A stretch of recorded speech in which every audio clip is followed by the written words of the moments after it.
Now, I am not an implantologist, but I think there might be a problem with the prosthodontics of that second implant. I mean, the first implant is fine, but the second one is attached to the second molar. The colleague who placed the implant sent me the patient telling me he had placed the implant there because he knew that I would have somehow fixed that lack of space on the distal side. Right then, thanks for the consideration. Just make sure to extract the wisdom tooth on that side too. And that is for two reasons. First, while pulling it distal, I would put it in a place where it would have no antagonist, and thus it would be useless. Second, it's gonna be way easier if we just need one tooth to move. The point here is that we want to make the least possible effort.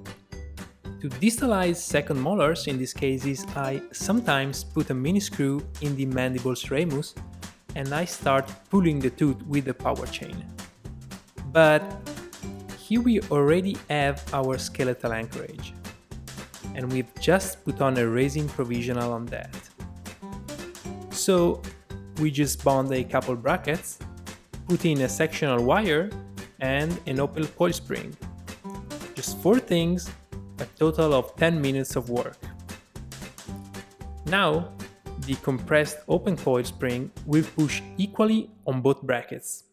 But as one is bonded to a provisional screwed over an implant, there is no way that bracket will ever move.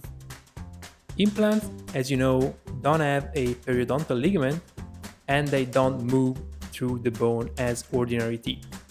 They just stand still. 8 weeks from then, and the second molar is uprighted.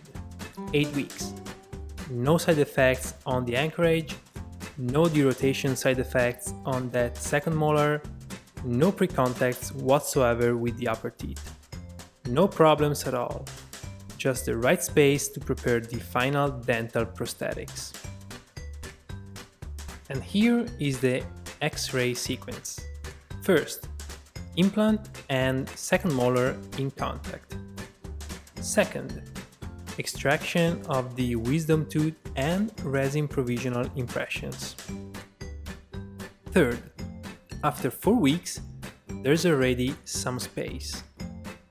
And the last X-ray after 8 weeks, where we got the job done. Now just make sure that that second molar does not relapse back while doing the prosthetics, and everything will be just fine.